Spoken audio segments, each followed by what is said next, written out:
Hello students, आज मैं आप लोगों के लिए क्लास 10th का चैप्टर 2 बूढ़ी काकी पढ़ाने जा रही हूँ। ओके। बूढ़ी काकी एक कहानी है जिसके कहानीकार हैं प्रेमचंद्र। तो ये बूढ़ी काकी क्या है? कहानी है। तो प्रेमचंद्र का जन्म सन 1880 ईस्वी में हुआ था और इनकी मृत्यु सन 1936 ईस्वी में हुई थी। हिंदी के उपन्यास सम्राट प्रेमचंद्र का जन्म उत्तर प्रदेश में वाराणसी के निकट लम्ही नामक गांव में हुआ था। उनका मूल नाम धनपत राय था। शिक्षा काल में ही उन्होंने अंग्रेजी के साथ उर्दू का भी अध्ययन किया था। प्रारंभ में वे कुछ वर्ष तक स्कूल में रहे। बाद में शिक्षा विभाग में सब डिप्टी इंस्पेक्टर रहे। स्वाधीनता आंदोलन में भाग लेने के कारण उन्होंने नौकरी छोड़ दी और वे स्वतंत्र लेखन की ओर मुड़े। अपनी आवाज़ जनता तक पहुंचाने के लिए प्रेमचंद्र जी ने उपन्यास, कहानियां और नाटक लिखे। उन्होंने अन्य भाषाओं से अनुवाद किए, निबंध लिखे तथा बालोपयोगी साहित्य की भी रचना की थी। गबन, वरदान, प्रतिज्ञा, सेवा सदन, प्रेमाश्रम, रंगभूमि, कर्मभूमि, निर्मला, कायाकल्प, गोदान, मंगलसूत्र, उनके क्या हैं? ये सारे उपन्यास हैं। मानसरोवर 8 भागों में उनकी लगभग 300 कहानियाँ संग्रहित हैं। प्रेम की बेदी, करबला और संग्राम उनके क्या हैं? नाटक।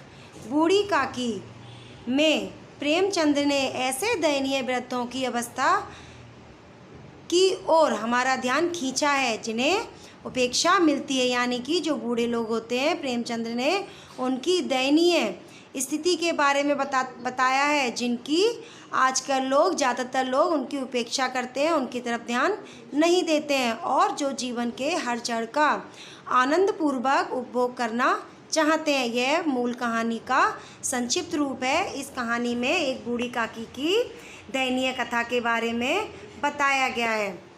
बुढ़ापा बहुधा बचपन का पुनरागमन हुआ करता है।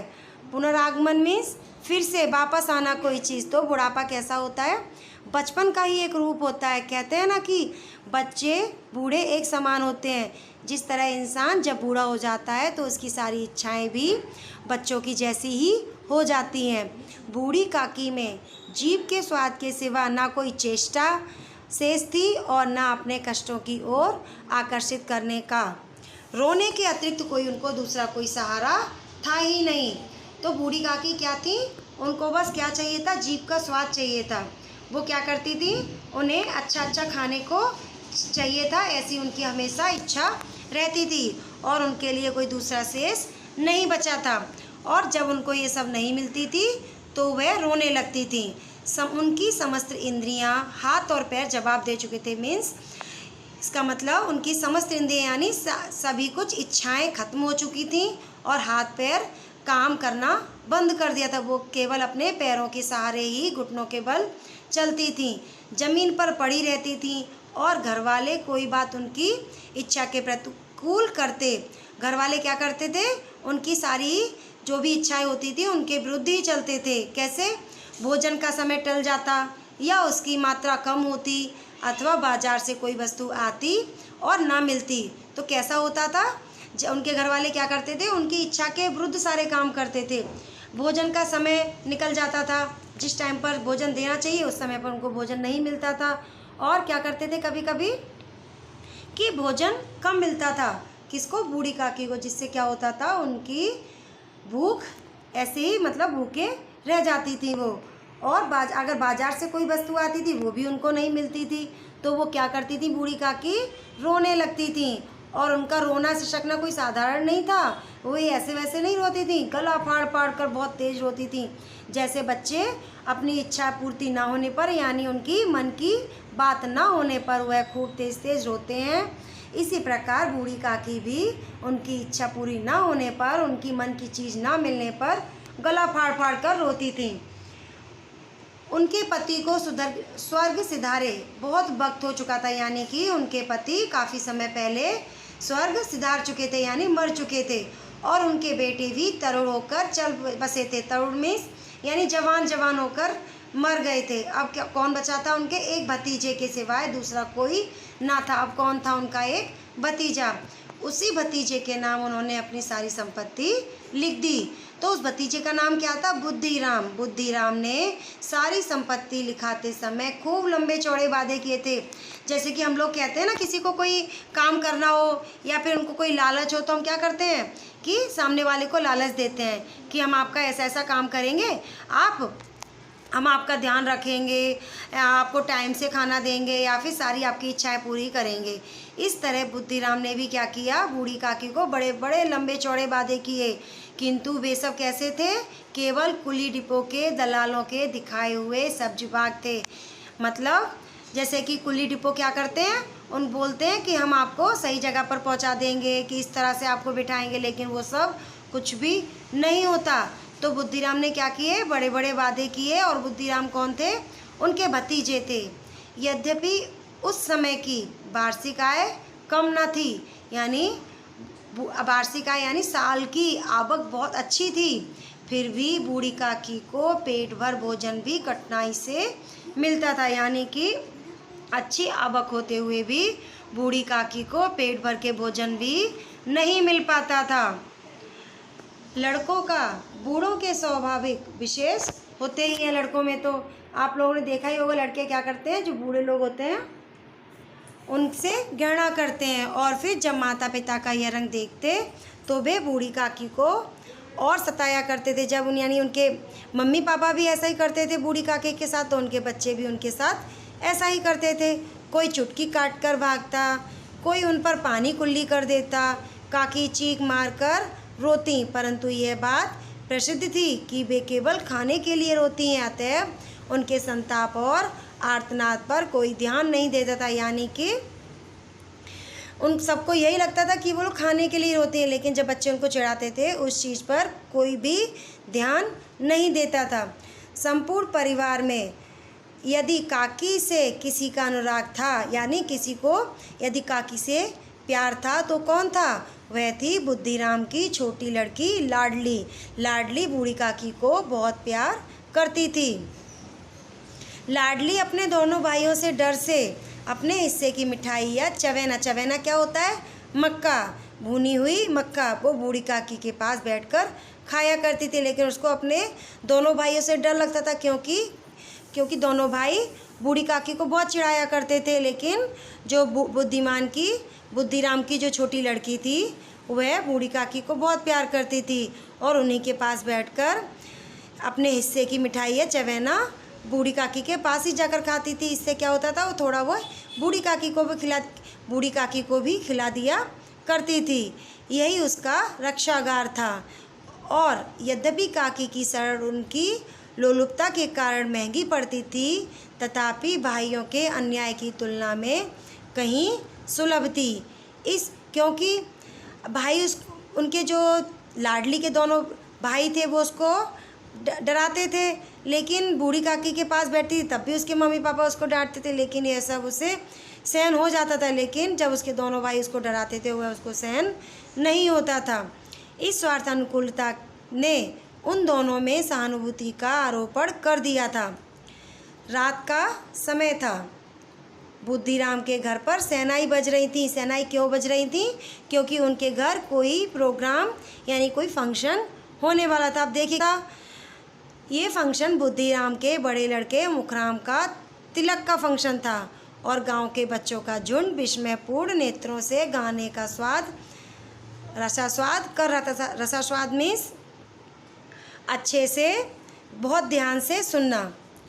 आज बुद्धिराम के घर क्या था वो मैंने आप लोगों को पहले ही बता दिया था कि आज बुद्धिराम के बड़े लड़के मुखराम का तिलक आया। तिलक मीन्स जो शादी से पहले लड़का पक्का किया जाता है। तो इसी कारण उनके घर में ये उत्सव मनाया जा रहा था। घर के भीतर स्त्रियां गा रही थीं और रूपा मेहमानों के लिए भोजन के प्रबंध में व्यस्त थी। अब आप लोग सोचोगे रूपा कौन है? तो ये रूपा बुद्धिराम की पत्नी है, यानी कि लाडली की माँ। और लाडली के मम्मी पापा कौन है? लाडली की माँ का नाम है रूपा और लाडली के पिता का नाम क्या है? बुद्धिराम। और लाडली के पिता का नाम क्या है? बुद्धिराम। तो बुद्धिराम और रूपा कौन है? ये पति पत्नी। और ये बुद्धिराम कौन है? मैंने आप लोगों को पहले ही समझाया था। बुद्धिराम कौन है? ये बूढ़ी काकी के भतीजे हैं, जिसे बूढ़ी काकी ने अपनी सारी जायदाद बुद्धिराम के नाम कर दी थी और उनका रहने का सारा इंतजाम बुद्धिमान ने ही किया था। वह उन्हीं के घर बूढ़ी काकी रहती थी। ओके, समझ आ गया आपको? तो रूपा क्या कर रही थी? मेहमानों के लिए भोजन के प्रबंध में व्यस्त थी। भट्टियों पर कढ़ा चढ़े थे। कढ़ा यानी बड़ी बड़ी कढ़ाइयाँ। तो भट्टियाँ क्या होती हैं? मिट्टी के चूल्हे बने हुए होते हैं। आजकल तो क्या है, गैस चूल्हे होते हैं। तो पहले क्या थी? भट्टियाँ चलती थी, तो उसके अंदर बहुत बड़ा सा चूल्हा बनाया जाता था और उसके अंदर लकड़ियाँ, कंडे जलाए जाते थे और उसका चूल्हा तैयार किया जाता था। इसको क्या बोलते थे? भट्टी। ओके, तो उस पर क्या चढ़ाया गया था? कढ़ाई, बहुत बड़ी कढ़ाई, तो उसको क्या बोल रहे हैं? कढ़ा। तो वो चढ़ा रखा था। एक में पूड़ियाँ कचौड़ियाँ निकल रही थी। तो निकल रही थी मीन्स एक कढ़ाई में तो पूड़ियाँ कचौड़ियाँ तली जा रही थी और एक बड़े पतीले में मसालेदार सब्जी पक रही थी। घी और मसालों की सुगंध चारों ओर फैली हुई थी। तो ये सब क्यों हो रहा था, आप लोगों को मालूम है? तो ये सब हो रहा था, बुद्धिराम के बड़े लड़के मुखराम का तिलक आया था। इसी उत्सव में ये सारा प्रबंध किया गया था। बूढ़ी काकी अपनी कोठरी में बैठी हुई थी और वो क्या कर रही थी? ये सुगंध वो ले रही थी, बार बार सूंघ रही थी और ये सुगंध उनको बहुत बेचैन कर रही थी। वे मन ही मन सोच रही थी कि इतनी देर हो गई, कोई भोजन लेकर नहीं आया। उनके मन में तो यही था कि भोजन कब से बन रहा है, कब से भोजन की खुशबू आ रही है, लेकिन उनके पास कोई भी भोजन लेकर नहीं आया। उनको तो ये खुशबू सुनकर और भी उनकी भूख बढ़ती जा रही थी। ऐसा लग रहा था कि जल्दी से जाके वह भोजन कर लें। तो वो सोचने लगी, बूढ़ी काकी क्या सोचने लगी? मालूम होता है सब लोग भोजन कर चुके हैं। यह सोचकर उन्हें रोना आया कि आज मुझे फिर से सभी लोग भूल गए, सबने खाना खा लिया और किसी ने मुझे आज खाना नहीं दिया। परंतु अपशगुन तो आप लोगों को पता चलता है ना। अपशगुन मीन्स कोई काम खराब हो जाना। तो कोई काम जो होता है उसके खराब हो जाने का डर रहता है। उस डर से कोई काम हम अपनी इच्छा से नहीं करते, क्योंकि हमें क्या होता है, कहीं कुछ गलत ना हो जाए। तो इसी डर से बूढ़ी काकी क्या थी? अपशगुन के डर से वो रो ना सकी। क्योंकि जब कोई फंक्शन या कुछ अच्छा होने जा रहा होता है तो कोई रो दे तो नहीं कहते हैं अपने घर में कि अरे रोना मत रो, कि अपशगुन होता है कि रोने से क्या होता है, सारे काम खराब हो जाते हैं। तो बूढ़ी काकी की कल्पना मीन्स बूढ़ी काकी भी मन ही मन में यही विचार कर रही थी, यही सब सोच रही थी। क्या बूढ़ी काकी क्या सोच रही थी? उनके मन में तो पूड़ियों की कल्पना हो रही थी। कल्पना किस चीज़ की? यानी मन में तस्वीरें आ रही थी। किस किस की तस्वीरें आ रही थी? पूड़ियों की। तो पूड़ियों की तस्वीरें क्या थी? बूढ़ी काकी के मन में नाचने लगीं और वो क्या सोचने लगी? खूब लाल लाल, फूली फूली, नरम नरम होंगी। तो मन में क्या सोच रही थी वो? वाह, जो पूड़ियाँ बन रही हैं कितनी लाल लाल होंगी, खूब फूली फूली होंगी, नरम नरम होंगी। ऐसा सोच सोच के उनका तो भूख से बेहाल हो रहा था और उनका मन खाने के लिए कर रहा था। कचौड़ियों में क्या कहने लगी वो कि कचौड़ियों में क्या पड़ी होगी? कचौड़ियों में अजवाइन और इलायची की महक आ रही होगी। कैसा सोच रही है वो? क्यों? क्योंकि वो क्या थी? वो जीभ की चटोरी थी। उनको बस खाने का ही आता था और उनको कुछ समझ में नहीं आता था। उनको तो क्या याद रहता था कि मुझे बस खाना चाहिए, और इसीलिए वो रोती थी खाने के लिए जब उनको कोई खाना नहीं देता था। तो इसीलिए उनको ये सारी सुगंध खुशबू आ रही थी, तो मन में उनके बहुत सारी कल्पनाएं भी आने लगीं। एक तो वो क्या कह रही हैं, क्या सोच रही हैं मन में? एक पूड़ी मिलती तो ज़रा हाथ लेकर देखती कि पूड़ी कैसी बनी है, कैसा स्वाद है।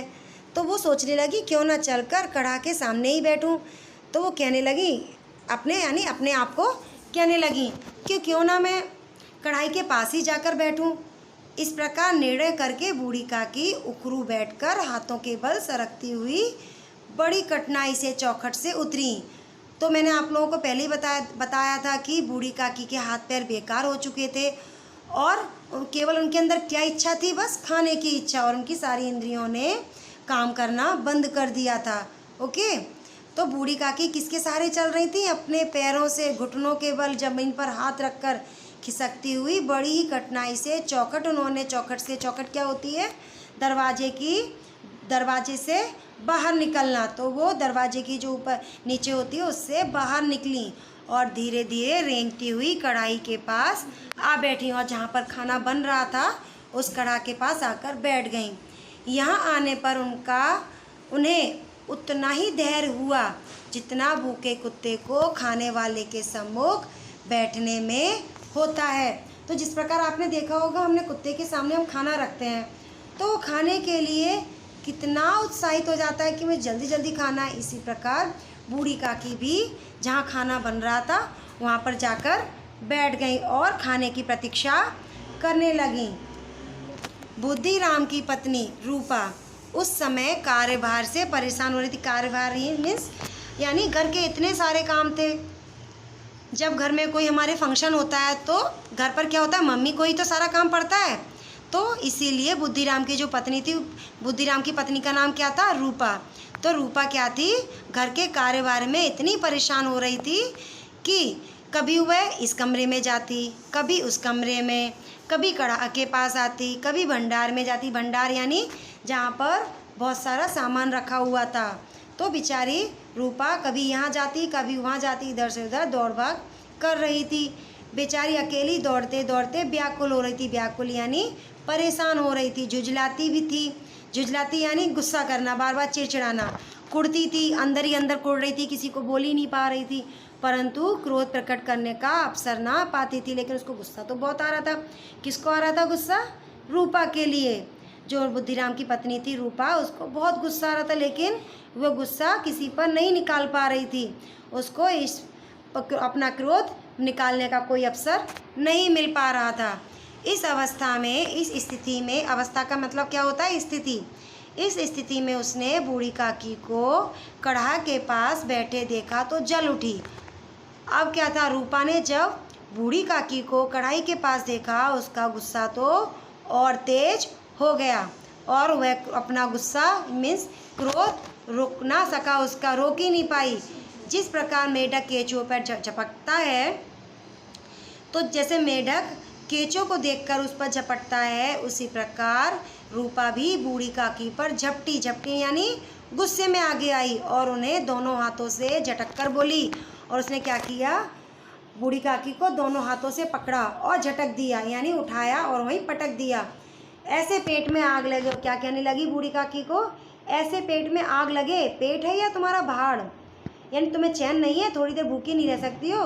तो उसने कैसे बोला रूपा ने? ऐसे पेट में आग लगे, पेट है या भाड़, वैसा बोलने लगी। किसको? बूढ़ी काकी को। कौन कहने लगा? रूपा। कोठरी में बैठते हुए क्या तुम्हारा दम घुटता था? तो रूपा क्या कहने लगी बूढ़ी काकी से? क्या कोठरी में बैठते हुए तुम्हारा दम घुटता था? अभी मेहमानों ने तो खाया नहीं है, मेहमान अभी आए हुए हैं और भगवान को भी भोग लगा नहीं।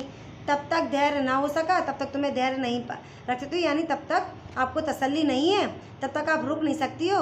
अभी भगवान का भोग भी नहीं लगा और मेहमानों ने भी नहीं खाया, तो क्या पहले सबसे पहले आपको खाना दे दें?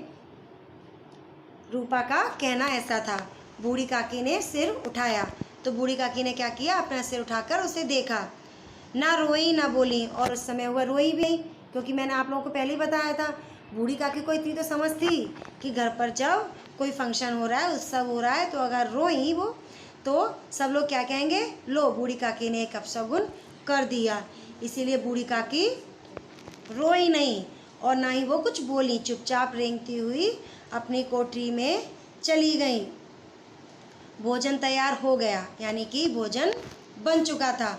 आंगन में पत्तले पड़ गई। पत्तले यानी जो पत्तों की बनाई हुई डिश होती हैं, यानी प्लेटें। तो मेहमान खाने लगे। वहाँ पर आंगन में सभी के लिए पत्तले लगा दिए, मेहमानों को वहाँ पर बिठा दिया और मेहमान वहाँ पर बैठकर खाना खाने लगे। बूढ़ी काकी अपनी कोठरी में जाकर पश्चाताप कर रही थी कि मैं कहाँ चली गई। उनको अब अपनी बात पर पश्चाताप हो रहा था कि मैं क्यों गई वहाँ पर, मुझे नहीं जाना चाहिए था। उनको खराब लग रहा था कि मैं गई और मैंने रूपा का मूड खराब कर दिया। तो उन्हें इस बात से अपने आप पर पछतावा होने लगा। उन्हें रूपा पर क्रोध नहीं था। उन्हें रूपा पर क्रोध नहीं था। उन्हें रूपा पर कोई गुस्सा नहीं आ रहा था कि रूपा ने उनके साथ गलत किया। वो रूपा की परेशानी समझ रही थी, क्योंकि वो घर का इतना सारा काम देख रही थी रूपा। तो उसको गुस्सा आ गया। इस बात का पश्चाताप बूढ़ी काकी को था। अपनी जल्दबाजी पर बूढ़ी काकी को दुख था। सच ही तो है। तो क्या सोचने लगी बूढ़ी काकी, सच ही तो है, जब तक मेहमान लोग भोजन ना कर लेंगे घर वाले कैसे खाएंगे। ये बात सही बात है। जब हमारे घर कोई फंक्शन होता है तो पहले हम किसको खाना खिलाते हैं? अपने घर पर आए हुए मेहमानों को। उसके बाद ही तो हम लोग खाते हैं, है ना। तो वो क्या कहने लगी बूढ़ी काकी, मुझसे इतनी देर भी ना रह गया। ऐसा सोचने लगी, मैंने क्यों इतनी जल्दी की, मुझे थोड़ी देर और रुक जाना चाहिए था। अब जब तक कोई बुलाने ना आएगा मैं ना जाऊंगी। बूढ़ी काकी क्या कहने लगी, अपने मन ही मन में बातें करने लगी कि जब तक बूढ़ी काकी को यानी उनको कोई बुलाने नहीं आएगा तब तक मैं यहाँ से नहीं जाऊंगी, यानी खाना खाने नहीं जाऊंगी। ऐसा सोचकर वह अपने ही कमरे में बैठी रहीं और बाहर निकलकर नहीं गईं। मन ही मन इसी प्रकार का विचार कर वह बुलावे का इंतज़ार करने लगी। और वो क्या सोचने लगी कि कोई ना कोई तो मुझे बुलाने आएगा। और वह घर वालों के बुलाने का इंतज़ार करने लगी। वह मन को बहलाने के लिए लेट गई और वह मन को बातों से बहलाने लगी।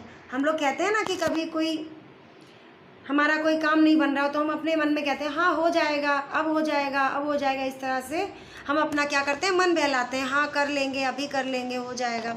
तो इसी तरह बूढ़ी काकी भी क्या करने लगी, लेट गई और अपने मन को बहलाने लगी। कि क्या बहलाने लगी कि हाँ कोई ना कोई तो घर का उनको कोई लेने बुलाने तो आएगा ना।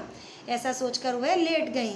धीरे धीरे एक गीत गुनगुनाने लगी और लेटे लेटे वह अपना मन बहलाने के लिए क्या करने लगी, एक गीत गुनगुनाने लगी, यानी मन ही मन में एक गीत गाने लगी।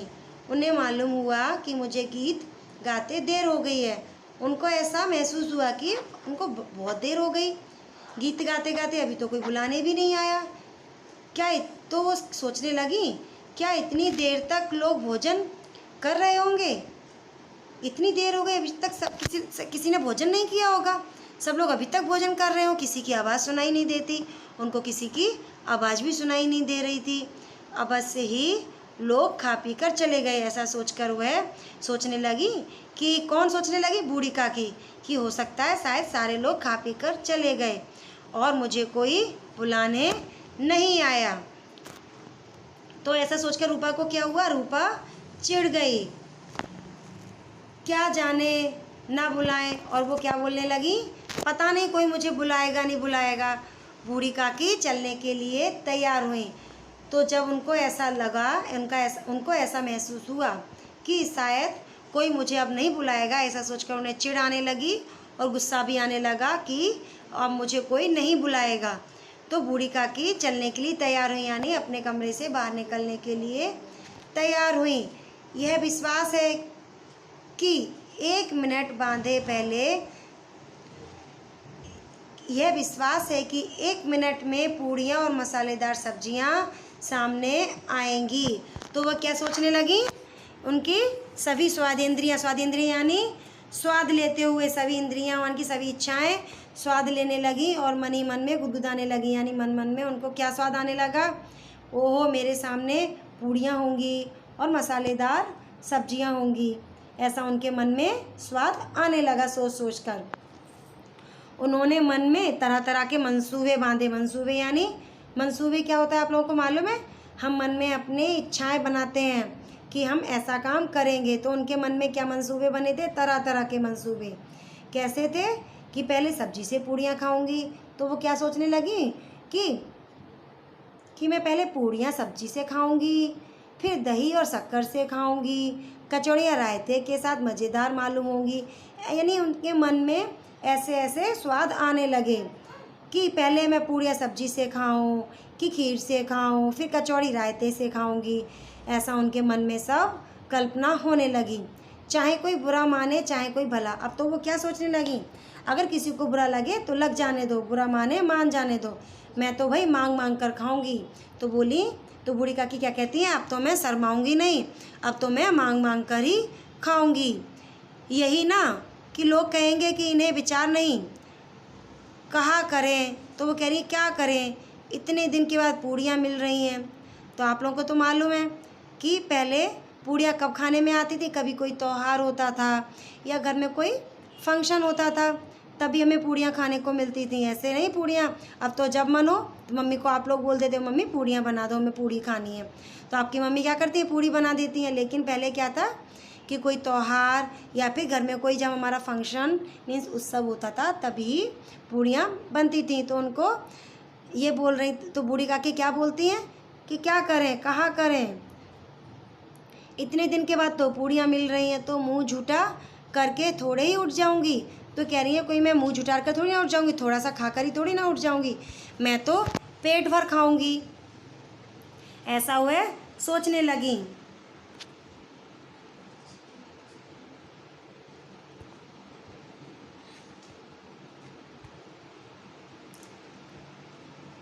और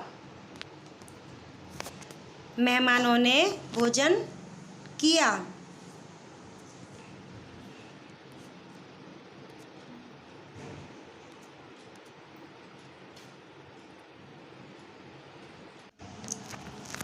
और वह उखरू बैठकर हाथों के बल सरकती हुई आंगन में आई।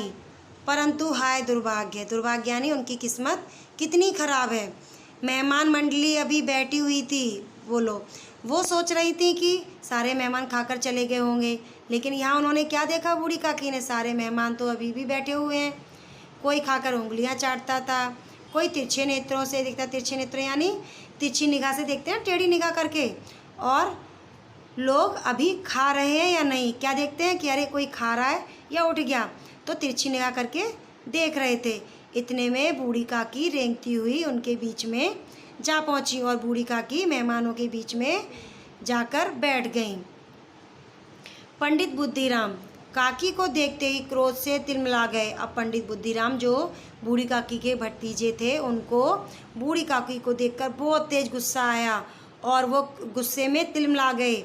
लपक कर उन्होंने काकी के दोनों हाथ पकड़े और घसीटते हुए लाकर उन्हें अंधेरी कोठरी में धम से पटक दिया और वहाँ से मेहमानों के बीच से घसीटते हुए लाए और उनके जो बूढ़ी काकी की कोठरी थी उस कोठरी में धम से लाकर पटक दिया, घसीटते हुए लाए। कभी हम क्या अपने बड़े बूढ़ों के साथ ऐसा करते हैं? आप लोग करते हो क्या कभी? या आपके घर पर कोई भी अपने दादा दादी के साथ ऐसा करता है? हमें ऐसा करना चाहिए? नहीं करना चाहिए ना। तो ये तो गलत है, हमें इस तरह से नहीं करना चाहिए। लेकिन बुद्धिराम ने गलत किया क्योंकि उसकी सगी माँ थोड़ी ना थी। कोई भी हो घर में, बड़े बूढ़ों की हमेशा हमें इज्जत करनी चाहिए। हमें हमेशा यही समझाना चाहिए सबके लिए कि हमारे घर पर जो मम्मी पापा हैं, तो हमारे मम्मी पापा भी तो कभी बूढ़े होंगे या फिर हम भी तो कभी बूढ़े होंगे। तो हमें यही सोचना चाहिए कभी हमारे आगे भी ऐसा आएगा, यानी हमारे साथ भी ऐसा होगा। तो हमें कभी भी बड़ी बूढ़ों के साथ गलत नहीं करना चाहिए। लेकिन बुद्धिराम ने बूढ़ी काकी के साथ गलत किया, उनको अंधेर कोठरी में लाकर पटक दिया। मेहमानों ने भोजन किया, सारे मेहमानों ने भोजन कर लिया, घर वालों ने भोजन किया, यानी कि मेहमानों ने भी भोजन कर लिया और घर वालों ने भी भोजन कर लिया, लेकिन किसी ने बूढ़ी काकी को नहीं बुलाया। बाजे वाले, धोबी, नाव भी भोजन कर चुके, परंतु बूढ़ी काकी को किसी ने नहीं पूछा। किसी को इतना ध्यान नहीं आया कि बूढ़ी काकी पर हमने कितना गुस्सा दिखाया। रूपा ने भी कितना गुस्सा दिखाया, बुद्धिराम ने भी कितना गुस्सा दिखाया, लेकिन किसी को बूढ़ी काकी की याद नहीं आई। और मेहमान भी सारे चले गए खाना खाकर। घर वालों ने भी खाना खा लिया, बाजे वाले भी चले गए, धोबी, नाव सभी ने भोजन कर लिया, लेकिन किसी को भी बूढ़ी काकी की याद नहीं आई। बुद्धिराम और रूपा दोनों ही बूढ़ी काकी को उनकी निर्लज्जता के दंड देने का निश्चय कर चुके थे। निर्लज्जता यानी गलत काम करना उनके ऊपर, कि उनको ऐसा काम करते हुए लज्जा नहीं आई, तो उसको बोलते हैं निर्लज्जता, यानी गलत काम किया। तो वो क्या सोच रहे थे कि उनको बूढ़ी काकी को दंड देंगे, और उन्होंने दंड देने का निश्चय किया। क्या निश्चय किया? कि कि आज बूढ़ी काकी को खाना नहीं दिया जाएगा। उनके बुढ़ापे पर, दीनता पर किसी को करुणा ना आई। करुणा का दूसरा मीनिंग क्या होता है? दया। तो बेचारी बूढ़ी काकी कैसी थी? बूढ़ी थी, दीन थी। दीन यानी दयालु, दीन थी। दीन यानी दयालु, यानी उनके ऊपर दया करनी चाहिए, ऐसी थी। तो किसी पर उनको दया नहीं आई और अकेली लाडली उनके लिए परेशान हो रही थी। तो कौन थी उनके लिए जो बूढ़ी काकी को प्यार करती थी? लाडली। लाडली कौन थी? मैंने आप लोगों को पहले भी बताया था लाडली कौन थी। लाडली बुद्धिराम और रूपा की बेटी थी।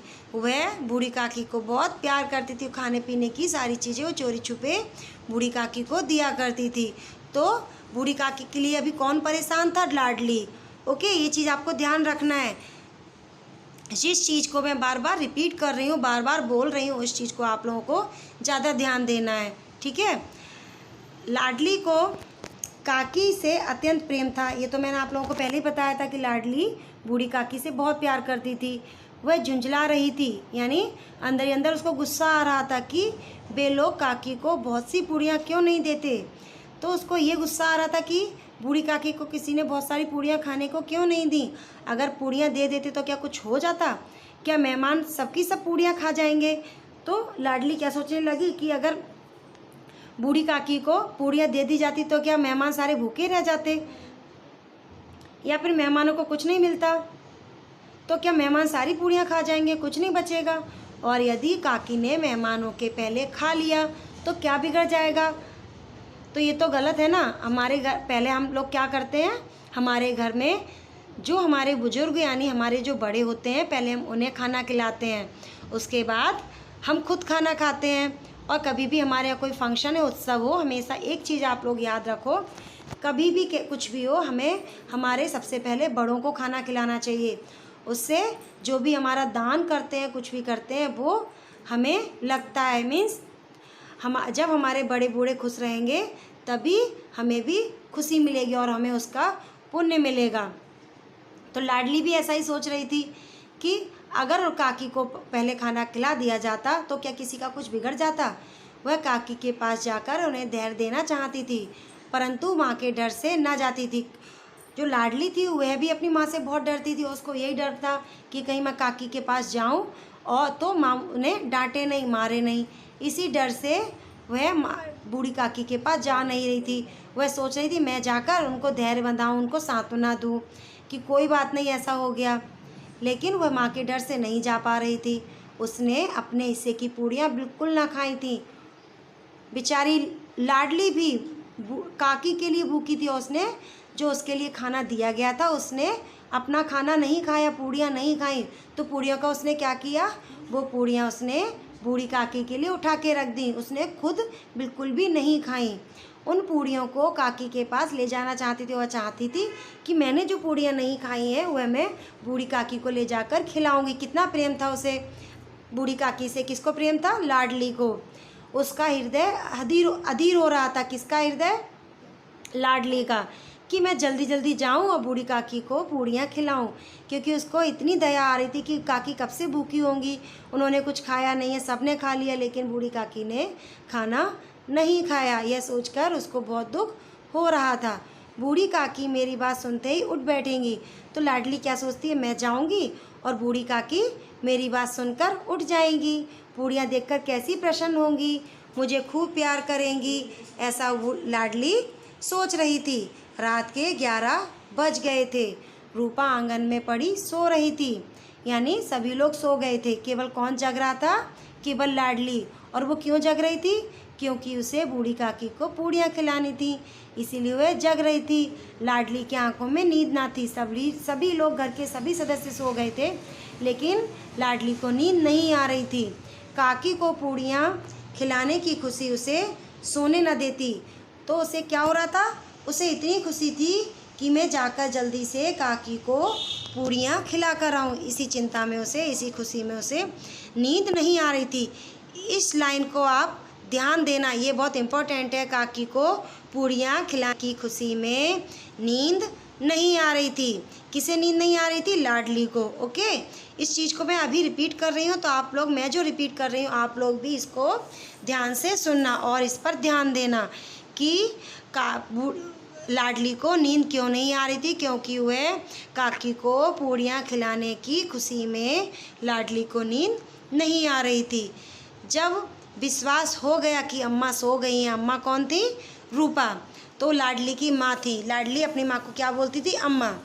तो वह, उसे विश्वास हुआ कि हाँ बहुत देर हो गई, अब तो अम्मा सो रही हैं, तो वह चुपके से उठी। कौन उठी? लाडली चुपके से उठी और बूढ़ी काकी की कोठरी की ओर चली और बूढ़ी काकी के कमरे की ओर चल दी।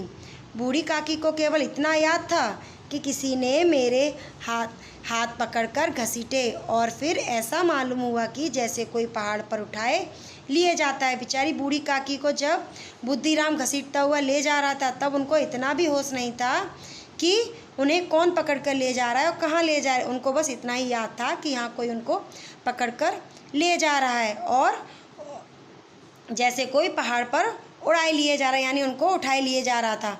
उनको जरा भी ध्यान नहीं था। उनके पैर बार बार पत्थरों से टकराए, तो जब उनके बुद्धिराम उनको उठाकर घसीटते हुए ले जा रहे थे तो बार बार उनके पैर पत्थर से टकरा रहे थे। किसी ने उन्हें पहाड़ पर दे पटका। उनको कैसा लग रहा था कि जैसे कि उन्हें किसी ने पहाड़ पर जाकर पटक दिया हो और वह मूर्छित हो गई। मूर्छित का मतलब क्या होता है? बेहोश हो जाना। तो वो क्या हो गई थी? बेहोश हो गई थी।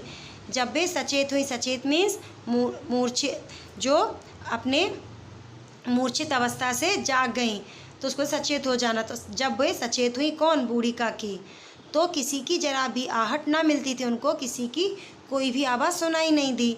सब कुछ शांत था क्योंकि रात हो चुकी थी, सभी लोग सो गए थे, मेहमान भी जा चुके थे। उन्होंने समझा कि सब लोग खा पी कर सो गए। तो बूढ़ी काकी को क्या लगा? सभी लोग खा पी कर सो गए हैं। यह विचार कर काकी निराशमय यानी बहुत निराशा भरी संतोष के साथ लेट गईं और वह ये विचार कर कि सभी ने खाना खा लिया है, सब सो गए हैं, ये सोचकर वह लेट गईं। ग्लानि से गला भर भर आता था। ग्लानि यानी उनको अपने आप में गिल्टी फील हो रही थी कि शायद मैंने कुछ गलत किया, इसीलिए तो मेरे साथ ऐसा हुआ। अगर मैं वहाँ नहीं जाती, मेहमानों के बीच में नहीं जाती, तो क्या मेरे साथ ऐसा कुछ होता? उनको अभी भी रूपा और बुद्धिराम पर गुस्सा नहीं आ रहा था, उन्हें अपने आप पर ही गुस्सा आ रहा था और वह अपने आप पर ही ग्लानि कर रही थी। ग्लानि मीन्स गिल्टी फील कर रही थी। ग्लानि का मतलब और क्या होता है? शर्मिंदा होना। उन्हें अपने आप में ही शर्मिंदगी हो रही थी, शर्मिंदगी महसूस हो रही थी कि शायद उन्होंने कुछ गलत किया है, लेकिन उन्होंने बुद्धिराम और रूपा को बिल्कुल भी गलत नहीं माना, परंतु मेहमानों के डर से रोती ना थी और वह अंदर से उनको बहुत शर्मिंदगी भी हो रही थी, ग्लानि भी हो रही थी, लेकिन वो मेहमानों के डर से रो नहीं पा रही थी, उनको रोना नहीं आ रहा था।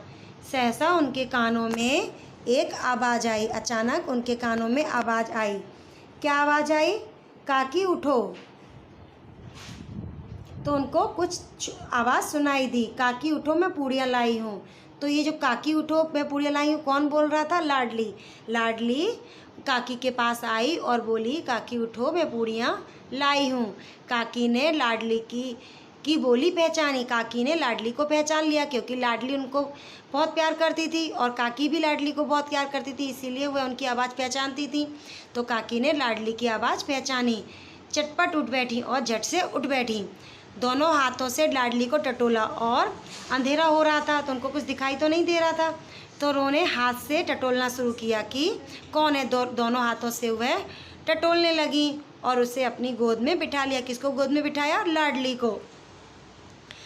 लाडली ने पूड़ियाँ निकाल कर दी और लाडली ने काकी को पूड़ियाँ निकाल कर दी। काकी ने लाडली से पूछा, क्या तुम्हारी अम्मा ने दी हैं? तो काकी ने क्या पूछा लाडली से? लाडली, क्या यह पूड़ी तुम्हारी अम्मा ने दी हैं? लाडली ने कहा नहीं। लाडली ने ना में जवाब दिया, ये मेरे हिस्से की हैं। तो लाडली ने काकी को कहा, यह पूड़ियाँ तो मेरे हिस्से की हैं। काकी पूड़ियों पर टूट पड़ी यानी क्योंकि उनको बहुत तेज़ भूख लग रही थी और पूड़ियों को देखकर उनको रुका नहीं गया और वह जल्दी जल्दी पूड़ियाँ खाने लगीं। 5 मिनट में पिटारी खाली हो गई। पिटारी क्या होती है? जो रोटी रखने की टोकरी।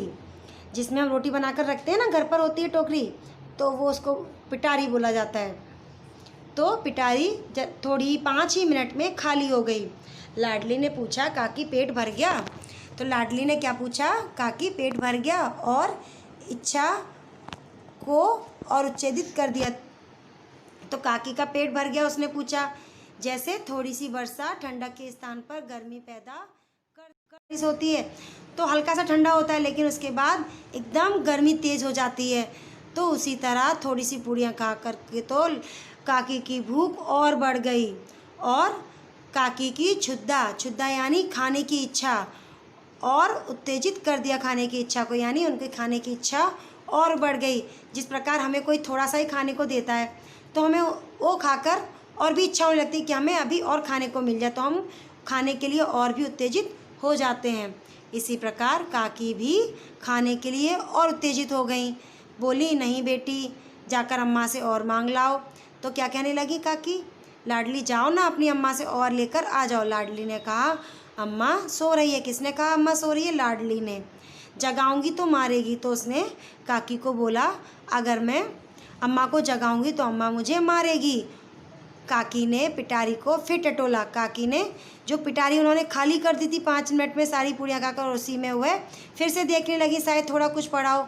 उसमें कुछ खुरचन गिरे थे। खुरचन यानी जो पूड़ियों के या रोटी के टुकड़े गिर जाते हैं ना टूट कर, तो वो उसमें पिटारे में गिर गए थे। उन्होंने काकी ने क्या किया, उसको भी निकाल कर खा लिया और भी उन्हें निकाल कर खा गईं। बार बार होठ चाटती थी, चटकारे भरती थी, तो उनके मन में बहुत स्वाद आ रहा था। तो आप लोगों को मैंने पहले भी बताया था कि काकी को क्या था, कुछ भी नहीं, उनको बस खाने की भूख थी कि उनको और कुछ नहीं चाहिए, उनको खाना मिल जाए, तो बस उनको खाने का था। इसीलिए उनकी जीभ चटकारे ले रही थी और वह बार बार होठ चाटती थी। हृदय महसूस रहा था कि पूड़ियाँ कैसे खाऊं। उनके हृदय में क्या हो रहा था कि मुझे कहीं से और सारी पूड़ियाँ मिल जाएं, वह ऐसा सोच रही थी। काकी का अधीर मन इच्छा के प्रबल प्रवाह में बह गया। तो काकी के मन में जो इच्छा थी वह और ज़्यादा होने लगी कि मैं कहीं से भी पूड़ियाँ खा लूँ। उचित यानी होता है सही, और अनुचित यानी कुछ गलत का विचार जाता रहा। उन्हें कुछ भी सही गलत का उन्हें विचार नहीं आया। क्या सही है क्या गलत, ऐसा उन्होंने नहीं सोचा। वे कुछ देर तक उस इच्छा को रोकते रहे। कुछ देर तो उन्होंने अपनी इच्छा रोकी, क्योंकि उनको पूड़ियाँ खाकर बहुत मन हो रहा था खाने का। तो उनको कुछ समझ में ही नहीं आ रहा था कि क्या सही है क्या गलत है, क्या उचित है या क्या अनुचित है, उनको कुछ समझ ही नहीं पा रहा था। थोड़ी देर तक तो उन्होंने अपने आप को रोका कि शायद मैं पूड़ियाँ नहीं खाऊं, लेकिन सहसा लाडली से बोली, और अचानक ही, सहसा मीन्स अचानक ही लाडली से बोली, मेरा हाथ पकड़कर वहाँ ले चलो। तो लाडली से बोली, तू मेरा हाथ पकड़कर वहाँ ले चल जहाँ मेहमानों ने बैठकर खाना खाया। अब आप लोगों को आगे सुनकर इतना दुख होगा कि बेचारी बूढ़ी काकी ने, जो रूपा थी और बुद्धिराम थे, उन्होंने उनको खाना नहीं दिया। बेचारी बूढ़ी काकी ने जो मेहमानों के झूठे पत्तल पड़े हुए थे, अभी मैं आगे आपको पढ़ाऊँगी, थोड़ा सा मैं आपको बता रही हूँ कि बूढ़ी काकी ने जाकर जो पत्तलों में झूठा बचा हुआ खाना पड़ा था वो उन्होंने इतने स्वाद से खाया। बेचारे इतना सब कुछ होते हुए भी उन्होंने क्या सबकी झूठन खाई, कि कभी ऐसा होना चाहिए, नहीं होना चाहिए ना। लेकिन बेचारी काकी के साथ ऐसा ही हुआ। जहाँ मेहमानों ने बैठकर खाना खाया वहाँ पर चल दी। लाडली उनका अभिप्राय समझ न सकी। लाडली को कुछ समझ ही नहीं आया कि उन्होंने क्यों हाथ पकड़ने का बोला और क्यों आगे जाने का बोला। उसने काकी का हाथ पकड़ा। किसने? लाडली ने काकी का हाथ पकड़ा और ले जाकर झूठे पत्तलों के पास जाकर बिठा दिया। तो जो बूढ़ी काकी थी वह कहाँ बैठ गई? जहाँ पर मेहमानों के झूठे पत्तल जो पड़े हुए थे, जिसमें थोड़ा बहुत खाना बचा हुआ रखा था, वहाँ पर जाकर बिठा दिया। काकी पत्तलों से पूड़ियों के टुकड़े चुन चुन कर खाने लगी। बेचारी काकी, कितनी दया आ रही है सुनकर बेचारी काकी पर। ऐसा होता है कभी, नहीं होना चाहिए। तो बेचारी काकी सबकी झूठन खाने लगी। ओहो, तो क्या कहने लगी मन में बेचारी, उनको ये भी नहीं हुआ कि मैं सबका झूठा खा रही हूँ, और क्या बोलती हैं, ओहो दही कितना स्वादिष्ट था।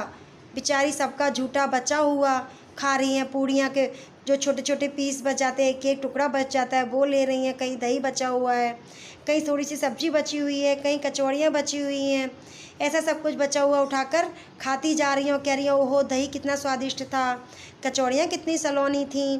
यानी उनके मन में खा खा कर मन में कह रही हैं कि देखो कितना अच्छा खाना था, खस्ता कितना सुकोमल है, कितनी सॉफ्ट सॉफ्ट खस्ता बने हुए, खस्ता यानी कचौड़ियाँ। काकी बुद्धिहीन होते हुए भी इतना जानती थी कि मैं वह काम कर रही हूँ जो मुझे कदापि ना करना चाहिए। तो मैं आपको बताऊँ, जो काकी थी, बूढ़ी काकी, इतनी तो बुद्धू नहीं थी, इतना तो उनमें दिमाग था कि वो जो कर रही थी वह सही नहीं था, लेकिन कहते हैं ना उनकी जीभ चटोरी थी। जब उनको खाना चाहिए था तो वह कुछ भी नहीं देखती थी क्या सही है क्या गलत। तो ऐसा ही उन्होंने अभी किया। तो उन्होंने जो भी काम किया वह ऐसा तो था नहीं कि उनको समझ में नहीं आ रहा था, वह जानती थी कि मैं जो कर रही हूँ ये गलत है, मैं दूसरों की झूठी पत्तल चाट रही हूँ। परंतु बुढ़ापा तृष्णा रोग का अंतिम समय है।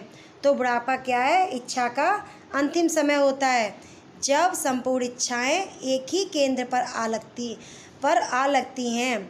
तो इसी प्रकार वो क्या था, उनका अंतिम समय था, बूढ़ी हो गई थी, उनको ज़्यादा कुछ तो कोई और शौक़ था नहीं, उनकी इच्छाएं थी नहीं, उनकी बस क्या एक ही इच्छा क्या थी जो मैंने आप लोगों को बताई थी, बस खाने की इच्छा, उनको कुछ नहीं चाहिए था। तो बुद्धिराम और रूपा उनके खाने की इच्छा को पूरी नहीं कर पाए, कि उनको शर्म आनी चाहिए कि उन्होंने उनकी इच्छा को पूर्ण नहीं किया। तो जब संपूर्ण इच्छाएं एक ही केंद्र पर लगती हैं तो वो क्या होते हैं, उनका अंतिम समय। बूढ़ी काकी में ये केंद्र उनकी स्वादेंद्रियां थीं। तो उनके अंदर क्या थी? स्वादेंद्रियां, यानी उनके अंदर केवल एक ही इच्छा रह गई थी, स्वाद की। तो उनको हर चीज़ का स्वाद आता था और कुछ भी खाने का मन कर जाता था। ठीक उसी समय रूपा की आंखें खुलीं। रूपा उसी समय जागी। उसे मालूम हुआ कि लाडली मेरे पास नहीं है, लाडली अपनी माँ के पास ही सोती थी। तो रूपा को लगा कि लाडली उसके पास नहीं है। चौकी चारपाई के इधर उधर देखने लगी कि कहीं नीचे तो नहीं गिर गई। तो उसको कैसा लगा, कहीं ऐसा तो नहीं है चारपाई से नीचे गिर गई हो। तो वह चारपाई के इधर उधर देखने लगी, लेकिन उसे लाडली दिखाई नहीं दी। उसे रूपा को वहाँ पर वह उठी तो क्या देखती है कि लाडली झूठे पतलों के पास चुपचाप खड़ी थी। उन्होंने क्या देखा अपने चारपाई से उठकर, कि जो लाडली थी झूठी पतलों के पास खड़ी हुई थी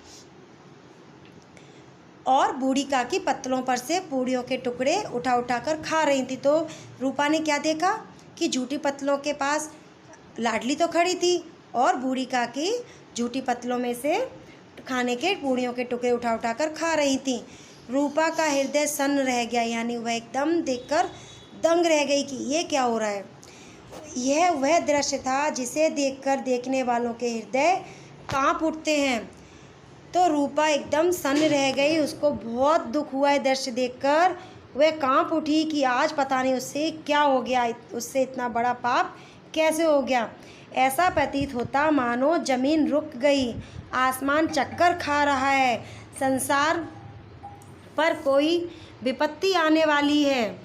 तो उसे इतना हुआ कि रूपा सोचने लगी आज मुझसे बहुत बड़ा पाप हो गया, इसका पश्चाताप तो मैं कभी भी नहीं कर पाऊँगी कि मैं इस पाप की भागी बनी हूँ और मैं अपने इस पाप को कैसे धोऊंगी। रूपा को क्रोध ना आया और वह शोक के सम्मुख में क्रोध कहाँ, तो उसको इतना शोक में इतना दुख हुआ अंदर से, उसको गुस्सा नहीं आया, यह देखकर उसे शोक यानी दुख हुआ कि आज मेरे से ये क्या हो गया। करुणा और भय से उसकी आंखें भर आईं, यानी उसको इतनी दया आने लगी, इतना दुख उसको हुआ और वह रोने लगी। कौन रोने लगी? रूपा। इस अधर्म के पाप का भागी कौन है, वह सोचने लगी। आज हमसे इतना बड़ा अधर्म हो गया, इसका पापी कौन है? कौन पापी है? हम लोग ही तो हैं, हम लोगों ने तो उनके साथ गलत किया है। उसने सच्चे हृदय से, सच्चे मन से गगन मंडल की ओर यानी आकाश की ओर हाथ उठाकर कहा, हाथ ऊपर की तरफ, आकाश की तरफ हाथ उठाकर बोली, हे परमात्मा मेरे बच्चों पर दया करो, मेरे बच्चों को इस पाप का भागी मत बनाओ, इस अधर्म का दंड मुझे मत दो, नहीं तो मेरा सत्यानाश हो जाएगा। तो रूपा सोचने लगी, आज मेरे से ये बहुत बड़ा पाप हुआ है, इसका दंड मेरे बच्चों को मिलेगा। तो परमात्मा से प्रार्थना करती है, हे परमात्मा, इस दंड से, इस पाप से मेरे बच्चों पर दया करो, इस अधर्म का दंड मुझे मत दो, नहीं तो मेरा सब सत्यानाश यानी सब कुछ खत्म हो जाएगा। रूपा की ओर स्वार्थपरता और अन्याय इस प्रकार प्रत्यक्ष रूप में कभी नहीं दिख पड़े थे। यानी पहले वो इतनी गुस्सा जो दिखाती थी, आज उसका सब विपक्ष था, और वह जो इसके अंदर की जो करुणा थी आज प्रत्यक्ष रूप से दिखाई दे रही थी कि हाँ, उसके अंदर भी इंसान है। वह सोचने लगी, हाय कितनी निर्दय हूँ, हाय मैं कितनी निर्दय हूँ। अपने आप से कहने लगी, जिसकी संपत्ति से मुझे 200 रुपया, एक चीज़ आप लोग ध्यान से सुनना कि बूढ़ी काकी की संपत्ति से बुद्धिराम को 200 रुपया वार्षिक आय हो रही थी। यानी साल की उनकी वार्षिक आय कितनी थी? 200 रुपये। इस चीज़ को आप ध्यान देना कि बूढ़ी काकी की वार्षिक आय 200 रुपये थी, जो 200 रुपये बुद्धिराम और रूपा अपने पास रखते थे। तो रूपा सोचने लगी कि मैं कितनी निर्दयी हूँ, जिसकी संपत्ति से मुझे 200 रुपया वार्षिक आय हो रही है, उसकी यह दुर्गति। आज मैंने उनकी इतनी दुर्गति कर दी, मैं टाइम पर उनको समय पर खाना भी नहीं दे पा रही हूँ, तो मुझ पर धिक्कार है। और मेरे कारण हे दयावान भगवान, मुझे बड़ी भारी गलती हुई है मुझसे, मुझे क्षमा कर दो, मुझे इस पाप के लिए क्षमा करो और मुझे इस पाप का भागी मत बनाओ। रूपा ने दिया जलाया, अपने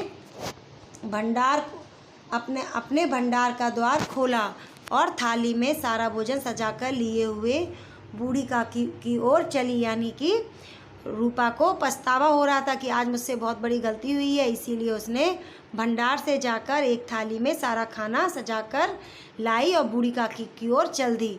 उसने कंठावरुद्ध स्वर में कहा, यानी रोते हुए अंदर से रोने वाले स्वर में कहा, काकी उठो। जब हमें कोई दुख होता है तो हम अंदर से कैसा रोने जैसा आता है, तो हमारा गला भर आता है, कहते हैं ना हमारा गला भर आया, तो ऐसे रूपा का हो रहा था, गला अंदर से भर आ रहा था, रोने जैसा हो रहा था।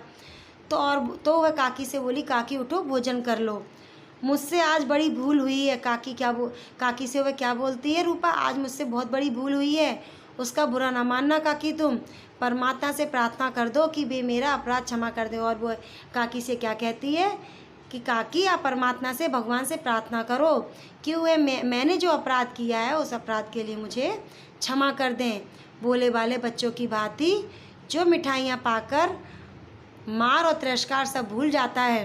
तो काकी की स्थिति अभी कैसी थी? जैसे बच्चे रोते हैं, उनको किसी चीज़ की जिद करते हैं, तो हम उनको कुछ खाने के लिए उनका मन का कर देते हैं, तो सब कुछ भूल जाते हैं, नहीं भूल जाते हैं, और खुशी होकर वो अपना काम करने लगते हैं। इसी प्रकार भोले भाले बच्चों की तरह बूढ़ी काकी भी, जो उनके मिठाइयाँ आई थी और जो मिठाइयाँ जो उसने रूपा लाई थी, वह देखकर वो अपना तिरस्कार यानी उनके साथ जो भी गलत हुआ वह सब भूल जाती हैं।